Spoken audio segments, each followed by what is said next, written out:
ஈரானும் அமெரிக்காவும் மாறி மாறி கடும் தாக்குதல்களில் ஈடுபட்டு வருகின்றார்கள். 3 வெவ்வேறு நாடுகளில் இருக்கின்ற அமெரிக்க படைத்தளங்களை தாங்கள் தாக்கியிருப்பதாக ஈரான் அறிவித்திருக்கிறது. அதேவேளையில் ஈரானில் 20க்கும் அதிகமான இலக்குகளை தாக்கியிருப்பதாக அமெரிக்கா அறிவித்திருக்கிறது.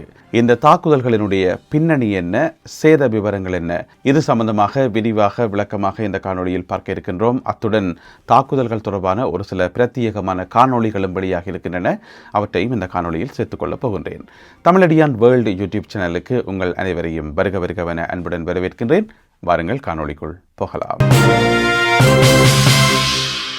இன்று புதன்கிழமை அதிகாலை வேளையிலிருந்து ஈரானிலும் ஏனைய மத்திய கிழக்கு நாடுகளில் இருக்கின்ற அமெரிக்க படைத்தளங்கள் மீதும் கடும் தாக்குதல்கள் இடம்பெற்றன. இந்த தாக்குதல்களுக்கான உடனடி பின்னணி காரணம் என்னென்னு பார்த்தீங்கன்னு சொன்னால், அமெரிக்காவினுடைய அப்பாச்சி வகை ஹெலிகாப்டர் சுட்டு வீழ்த்தப்பட்டது. அந்த ஹெலிகாப்டர் சுட்டு வீழ்த்தப்பட்டமை சம்பந்தமாக நாங்கள் இதுக்கு முதல் போட்ட காணொலியில் விரிவாக விளக்கமாக பார்த்துருக்கிறோம். ஆரம்பத்தில் அதுக்கான காரணம் சொல்லப்படலை. ஒரு ஹெலிகாப்டர் ஒன்று விழுந்தது, அதில் இருந்த 2 விமானிகளும் பத்திரமாக மீட்கப்பட்டார்கள் என்று சொல்லி அவ்வளவுதான் செய்தி வழியாக இருந்தது. அதுக்கு பிறகு அமெரிக்க ஜனாதிபதி டொனால்ட் ட்ரம்ப் அவர்கள் ஒரு அறிக்கை விட்டிருந்தவர், இல்லை இந்த ஹெலிகாப்டர் தாக்குதலுக்கு இலக்காகியது, அதுவும் ஈரானால் தாக்கப்பட்டது என்று சொல்லி. ஈரான் தாக்கிதான் இந்த ஹெலிகாப்டர் விழுந்தது, எனவே எங்களுடைய பதிலடி கடுமையான பதிலடியை நாங்கள் வழங்கப் போகிறோம் என்று சொல்லி டொனால்ட் ட்ரம்ப் அவர்கள் அறிவித்திருந்தவர். அப்பயே எல்லாருக்கும் ஒரு டவுட் வந்தது என்று சொன்னால், இப்போ 2-3 நாளாக அங்கே எந்த விதமான பிரச்சனையுமே இல்லை, அமைதியாக சுமூகமாக தான் போய்கொண்டிருக்குது. ஈரான் தாக்குதல் நடத்தினது இஸ்ரேல் மேலே தாக்குதல் நடத்தி இருந்தது திங்கட்கிழமை. அதுக்கான காரணம் லெபனானில் பெய்ரூட்டில் நடத்தப்படுற தாக்குதல் தான். ஏனென்று சொன்னால், தெற்கு லெபனானில் தாக்குதல் நடத்தப்படும் என்று சொல்லி போடு பிறகு தலைநகர் பெய்ரூட் நோக்கி இஸ்ரேல் தாக்குதல் நடத்தினதால் அந்த கோபத்தில் ஈரான் ஒரு பதிலடி தாக்குதலோடு நடத்தியது. அது முடிஞ்சுது திங்கட்கிழமை, அதோட முடிஞ்சுது. அதுக்கு டொனால்ட் ட்ரம்ப் அவர்கள் சொல்லியிருந்தவர், சரி 2 நாடுகளும் அமைதியாக இருங்கோ, மாறி ஒரு ஆள் தாக்கிட்டீங்கள், ஒரு பிரச்சனையுமே இல்லை, அமைதியாக இருங்கோன்னு சொன்னவர். அப்படி இருக்கும்போது அமெரிக்காவுக்கும் ஈரானுக்கும் இடையில் எந்த விதமான முரண்பாடுகளும் சமீபத்தில் நேரடி முரண்பாடுகள் ஒன்றும் பெரியலை. அப்படி இருக்கும்போது எதற்காக ஈரான் அமெரிக்காவினுடைய ஹெலிகாப்டரை சுட்டு வீழ்த்தி இருக்க முடியும் என்ற ஒரு சந்தேகம் எல்லார் மத்தியிலையும் இருந்தது. அதுக்கு பிறகு இப்போ தான் அந்த சரியான காரணம் வெளியாகி இருக்குது.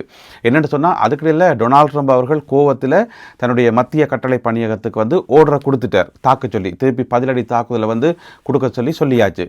அந்த கட்டளை கொடுத்து தாக்குதல் எல்லாம் இடம்பெற்ற பிறகுதான் தெரிய வந்த உண்மை என்னென்னு சொன்னால், அந்த அப்பாச்சி ஹெலிகாப்டர் ஈரானால் வேணுமென்று சுட்டு வீழ்த்தப்படையில் அது தவறுதலான முறையில் ஈரானினுடைய ட்ரோன் இதோட மோதி இருக்குது. அதாவது இந்த ஹெலிகாப்டரும் அந்த ஏரியாவில் சுற்றுக்காவல் நடவடிக்கையில் ஈடுபட்டிருந்தது. அதே போல் ஈரானினுடைய ட்ரோன்கள், ஈரானினுடைய ஹெலிகாப்டர்கள் எல்லாமே சுற்றுக்காவல் நடவடிக்கையில் ஈடுபட்டிருப்பார்கள். அப்போ விடியப்புறம் 3:30 மணி போல் அதிகாலை இருளுக்குள்ளே அப்போ அந்த இருளான நேரத்துக்குள்ளே ஒருவேளை திசை தெரியலையா, அல்லது அந்த டிராஃபிக் சிக்னல் ஏதாவது ஜாம் ஆகிச்சுதா என்னன்னு தெரியல. பெரும்பாலும் அப்படியான ஏதாவது பிரச்சனையாக தான் இருக்கும். ஏதோ தவறுதலான முறையில் ஈரானினுடைய ஒரு ட்ரோன் இந்த ஹெலிகாப்டர் மேலே மோதிட்டுது. அதனால தான் அது விழுந்ததை தவிர வேணுமென்று சுட்டு விழுத்தல் என்றது பிறகுதான் தெரிய வந்தது. அதுக்கு பிறகு டொனால்ட் ட்ரம்ப் அவர்கள், இட்ஸ் ஓகே, இது ஒரு பெரிய கேஸ் இல்லை, இது ஒரு பெரிய டீல் இல்லை, எனவே நாங்கள் அதை விடுறோம் என்று சொல்லி பிறகுதான் அறிவிச்சிருந்தவர். ஆனால் அதுக்கிடையில் 20க்கும் அதிகமான இடங்களில் மீது அமெரிக்கா தாக்குதலை நடத்தி இருக்கிறது. ஈரானில் குறிப்பாக கேசம் தீவிற்குத்தானே, ஸ்ட்ரைட் ஆஃப் ஹோர்முஸுக்கு பக்கத்தில் இருக்கக்கூடிய கேசம் தீவு உட்பட பல பகுதிகள் மேலே தாக்குதல் நடத்தியதாக அமெரிக்கா அறிவித்திருக்கிறது. ஈரானினுடைய ரேடர் சிஸ்டம் மற்றும் ஏவுகணை தளங்கள் மற்றும் ட்ரோன் தளங்கள் போன்றவை தாக்கி அளிக்கப்பட்டதாக அமெரிக்கா வெளியிட்டுள்ள செய்தியில் சொல்லப்பட்டிருக்கிறது. ஆனால் ஈரானிய தரப்பில் வெளியிட்டிருக்கிற செய்தியில் என்ன சொல்லப்பட்டிருக்குன்னு சொன்னால், 2 குடிநீர் சுத்திகரிப்பு நிலையங்கள் தாக்கி அளிக்கப்பட்டிருக்கின்றன. அது மட்டும் இல்லாமல் ஒரு மிகப்பெரிய வாட்டர் டேங்க், அதாவது நீர்த்தாங்கி ஒன்றும் தாக்கி அளிக்கப்பட்டிருக்கிறது. இதுதான் அமெரிக்க தாக்குதலால் நிகழ்ந்த சேதம் என்று சொல்லி அது சம்பந்தமான வீடியோக்களை வெளியிட்டிருக்கின்றார்கள் ஈரானிய படைத்தரப்பினர். எனவே அமெரிக்காவால் நடத்தப்பட்ட இந்த தாக்குதலுக்கு, இந்த 20க்கும் அதிகமான இடங்களில் நடத்தப்பட்ட இந்த தாக்குதலுக்கு உடனடியாகவே ஈரான் பெரிய அளவிலான பதிலடி தாக்குதல் ஒன்றை நடத்தி இருக்கிறது. அதாவது பிராந்தியத்தில் இருக்கக்கூடிய 3 வெவ்வேறு நாடுகள், அந்த 3 வெவ்வேறு நாடுகளில் இருக்கக்கூடிய அமெரிக்காவினுடைய படைத்தளங்கள் தாக்கப்பட்டிருப்பதாக தகவல்கள் வெளியாகி இருக்கின்றன. அதில் முதலாவது தாக்குதல் எங்கே என்று பார்த்தீங்கன்னு சொன்னால், பக்கத்திலே இருக்கக்கூடிய முன்னுக்கே இருக்கக்கூடிய பஹ்ரைனில் இடம்பெற்ற தாக்குதல். பஹ்ரைனில் வந்து அமெரிக்காவினுடைய மிகப்பெரிய ஒரு படைத்தளம் ஒன்று இருக்கிறது. அதுதான் 5th ஃப்ளீட் என்று சொல்லப்படக்கூடிய ஒரு படைத்தளம். அது வந்து தனியாக விமான படைத்தளமான்னு கேட்டிங்கன்னு சொன்னால் இல்லை, தனியாக கடற்படை தளமான்னு கேட்டிங்கன்னா அதுவும் இல்லை. விமானப்படைத்தளம், கடற்படைத்தளம், மற்றது ஹெட் குவார்ட்டர்ஸ், ஆயுத களஞ்சிய சாலைகள், விமான தரிப்பிடங்கள், ஏவுகணை மையங்கள் என்று சொல்லி எல்லாம் சேர்ந்த ஒரு கலவை என்று சொல்லலாம். ஒரு மிக பிரம்மாண்டமான விமானம், கிட்டத்தட்ட 20,000 அமெரிக்க படையினரை கையாளுகின்ற, அதாவது ரொட்டேஷன் அடிப்படையில் ஒரேதான் 20,000 பேர் அதுக்குள்ள இருப்பினம் என்று சொல்ல முடியாது. ரொட்டேஷன் அடிப்படையில் வந்து 20,000 பேரை கையாளக்கூடிய மிகப்பெரிய ஒரு படைத்தளம் தான் இந்த 5th ஃப்ளீட் என்று சொல்லப்படுகிறது. எனவே அதன் மீது தாக்குதலை நடத்தி இருக்கிறது ஈரான்.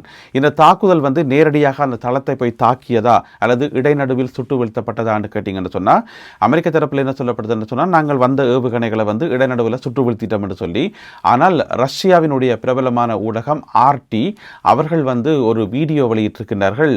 அந்த படைத்தளம் தாக்கப்பட்டதாகவும் அங்கிருந்து பெற்றும் நெருப்பு கோலங்கள் எழுவதையும் காட்டுகின்ற ஒரு வீடியோ ஒன்றை வெளியிட்டிருக்கின்றார்கள். அதைத்தான் இப்போ நீங்கள் பார்க்குறீங்கள். எனவே அந்த படைத்தளம் தாக்கப்பட்டு விட்டது, ஏவுகணைகள் நேரடியாக சென்று தாக்கி இருக்கின்றன என்றதை ரஷ்ய ஊடகங்கள் உறுதிப்படுத்தி இருக்கின்றன.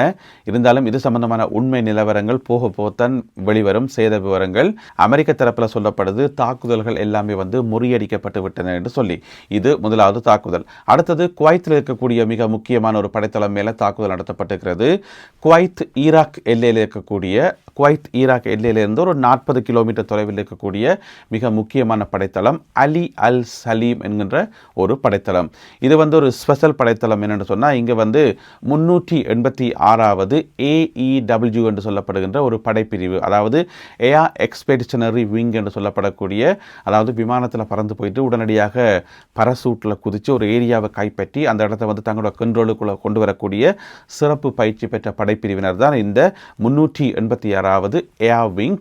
அவர்கள் தரித்து நிற்கிற அவர்களுடைய பயிற்சி முகாம், மற்றது அவர்களுடைய விமானங்கள் எல்லாம் நிற்கக்கூடிய, ஒட்டுமொத்தமாக சொல்லப்போனால் அவர்களுடைய ஒரு படைத்தளம் தான் இந்த அலி அல் சலீம் என்று சொல்லப்படுற படைத்தளம் குவைத்தில் இருக்குது. அதன் மீதும் தாக்குதல் நடத்தப்பட்டிருப்பதாக சொல்லப்படுகிறது. இந்த படைத்தளத்தில் வந்து கிட்டத்தட்ட ஒரு 4,000 பேர் தொடக்கம் 5,000 பேர் வரையான அமெரிக்க வீரர்கள் தரித்து நிற்பார்கள் என்று சொல்லப்படுகிறது. அதே போல இந்த படைத்தளத்துக்கு ஒரு புனை பேரும் இருக்கிறது.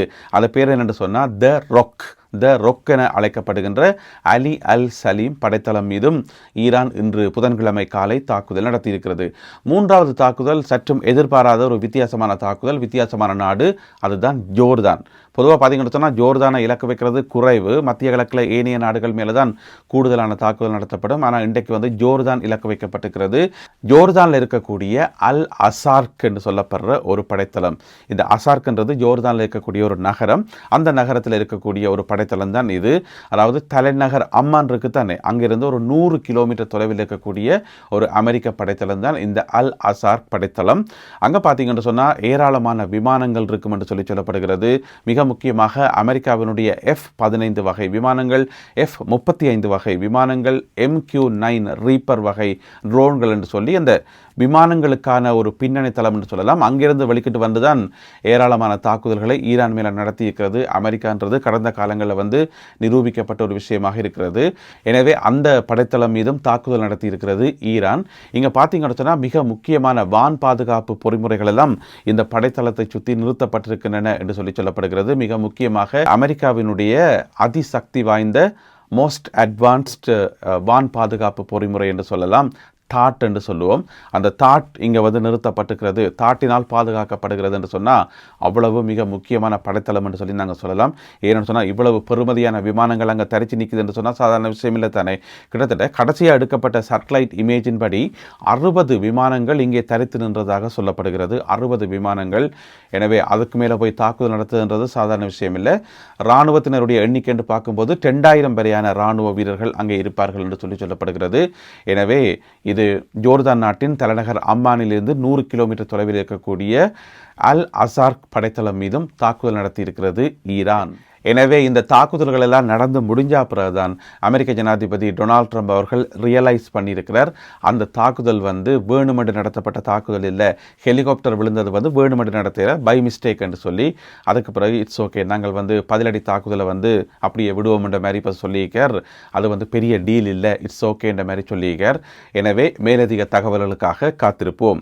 இதுக்கிடையில் ஈரானினுடைய வெளிவிவகார அமைச்சர் அப்பாஸ் அராக்சி ஒரு கடுமையான எச்சரிக்கை ஒன்றை விட்டிருக்கின்றார்.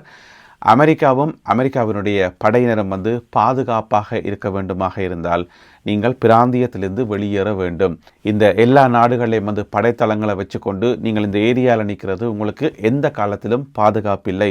இந்த பாரசீக வளைகுடாவினுடைய வரலாற்றை எடுத்து பார்த்தீங்கன்னு சொன்னால் எந்த ஒரு காலத்திலையும் எத்தனையோ ஆயிரக்கணக்கான வருஷங்களாக எவ்வளோ காலமாக ஈரான் தனக்கு வந்த எந்த ஒரு அச்சுறுத்தலையும் விட்டு வச்சதே இல்லை. நாங்கள் பதிலடி கொடுத்து கொண்டே இருப்போம். இது வரலாறு, அந்த பாரசீக வளைகுடாவினுடைய வரலாறே அதுதான். எனவே பார்த்து நடந்து கொள்ளுங்க. நீங்கள் மத்திய கிழக்கிலிருந்து வெளியேறி போகிறதான் உங்களுக்கு பாதுகாப்பானது என்று சொல்லி ஒரு கடுமையான எச்சரிக்கையை விடுத்திருக்கின்றார் ஈரானினுடைய வெளிவிவகார அமைச்சர் அப்பாஸ் அராக்சி அவர்கள். இந்த காணொலியில் பகிர்ந்து கொள்ளப்பட்ட இந்த செய்திகள் தகவல்கள் தொடர்பான உங்களுடைய கருத்துக்களை மறக்காமல் கீழே எழுதுங்கள். மீண்டும் சந்திப்போம் உறவுகளை. நன்றி, வணக்கம்.